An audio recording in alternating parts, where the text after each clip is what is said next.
Nesse vídeo eu quero abordar, acho que vai ser um videozinho bem rápido, bem curto, é mais para fazer uma reflexão. Eu quero abordar um mito da dívida histórica feminista, que é um discursinho barato que já está não só nas escolas, nas universidades, mas até nas instituições religiosas, de que os homens, oprimiram as mulheres durante centenas de anos, durante milhares de anos, que é a teoria do patriarcado. Do jeito que as feministas falam, parece que os homens basicamente eles dominaram totalmente as mulheres e mantiveram elas sempre trancadas em jaulas, né? Sem nunca poder fazer o que elas quisessem. Sendo que, se tu for analisar, até não só aqui na civilização ocidental atual, mas até em outras, chegou momentos em que as sociedades elas estavam com uma abundância, com uma riqueza tamanha, que, consequentemente, as mulheres sempre acabavam sendo empoderadas. Até um certo nível, de uma forma ou de outra, talvez empoderadas, mas ainda assim um pouco abaixo do homem, ou no mesmo nível do homem, ou até, em alguns casos, acima do homem. E tem aquele quote, aquela imagem clássica já conhecida da Camille Paglia, que ela fala, né, que os homens eles se sacrificaram pelas mulheres e pelos filhos, pelas famílias, durante séculos, durante milênios, só que tu nunca escuta isso na retórica feminista. Mas enfim, já deu a introduzida aí do vídeo. Agora vamos entender um pouquinho da onde que vem essa ideia de que, oh meu Deus, se as mulheres não tiverem empoderamento, os homens vão simplesmente controlar elas e abusar elas. Sendo que, historicamente, isso não aconteceu. E esse tipo de retórica, esse argumento, ele é utilizado nas instituições de ensino, na política, na hora de propor e discutir leis, e até mesmo se tu for ver na vida pessoal, tem muita mulher que, por que que elas, em alguns casos até, querem de tudo quanto é jeito ser carreirista, né? Não querem nem ser aquela complementarista que ela vai colocar a casa, o marido e os filhos em primeiro lugar, e talvez ela vai ter um emprego, mas vai deixar em segundo plano, certo? Só que tu vê cada vez menos dessas mulheres, por mais que agora na quinta onda feminista estejam surgindo algumas, né? Dando uma de camaleão, porque elas querem subsídio ali do homem para poder se empoderar.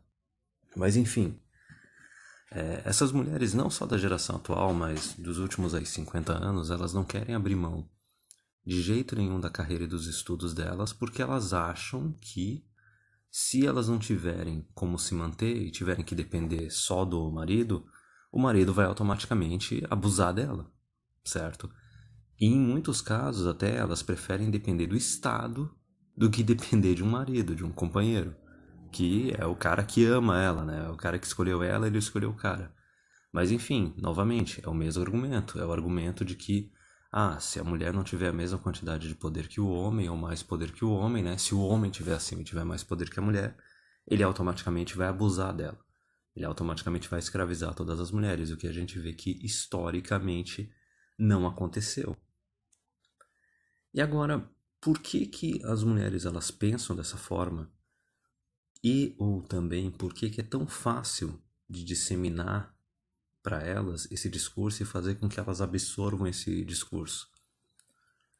Porque basicamente a dinâmica que ocorre nesse caso é a seguinte: é meio que um reflexo.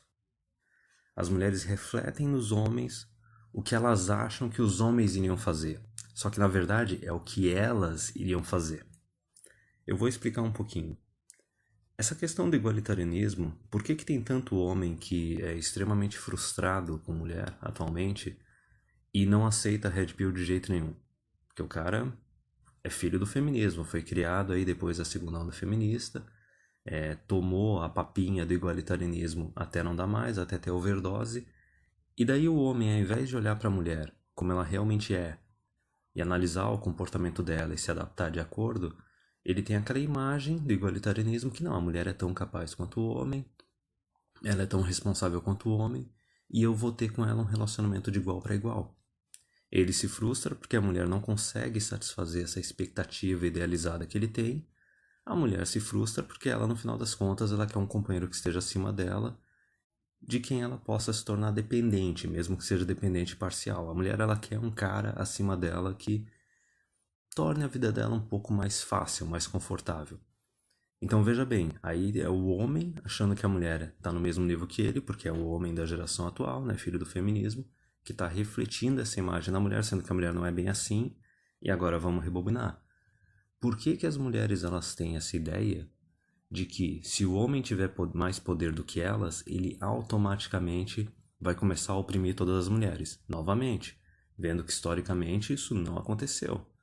As mulheres não tinham os mesmos poderes e os mesmos direitos que os homens, porém elas eram e sempre foram uma classe protegida, certo? Mesmo que elas não tivessem direitos políticos, elas tinham privilégios, elas tinham proteções. Mas vamos lá. Por que que as mulheres elas acham que se elas não tiverem a mesma quantidade de poder que os homens ou mais poder que eles, elas acham que os homens vão simplesmente começar a oprimir elas? Porque elas estão refletindo.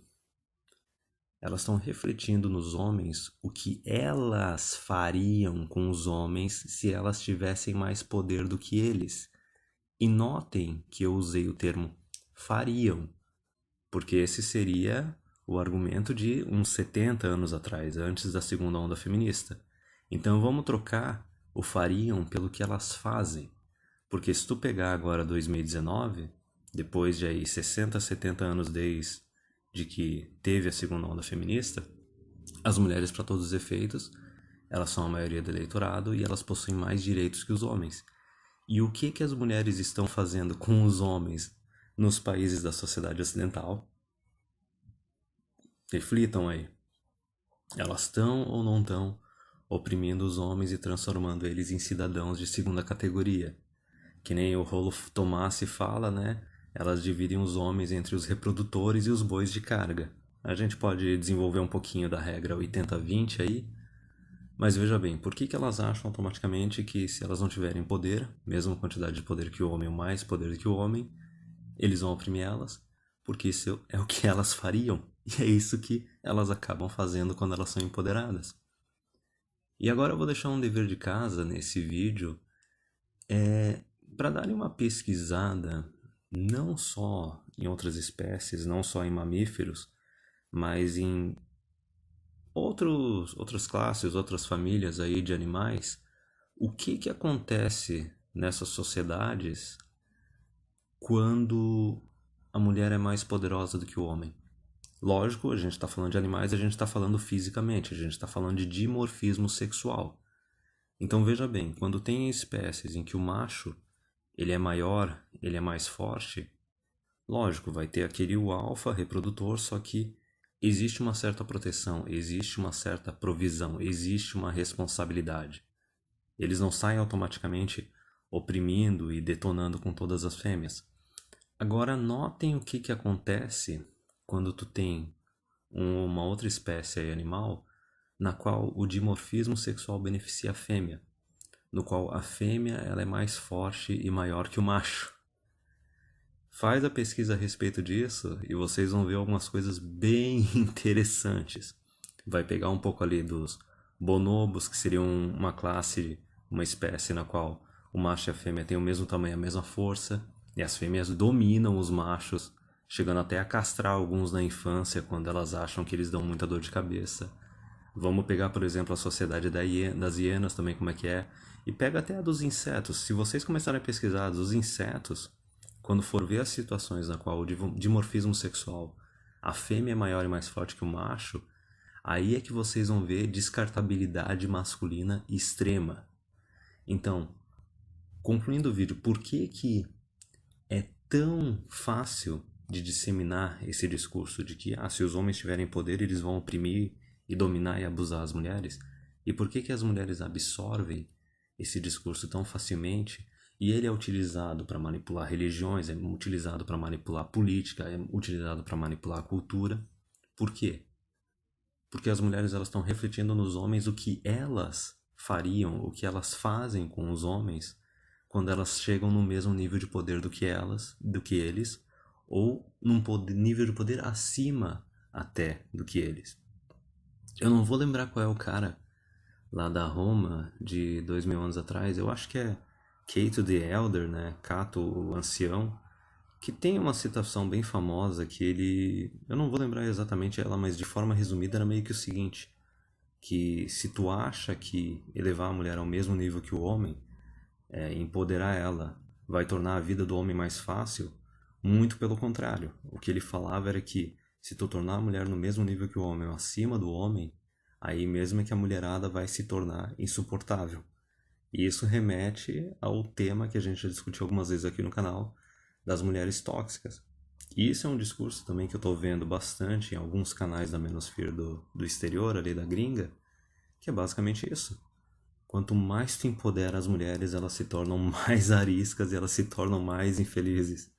O negócio é realmente um paradoxo.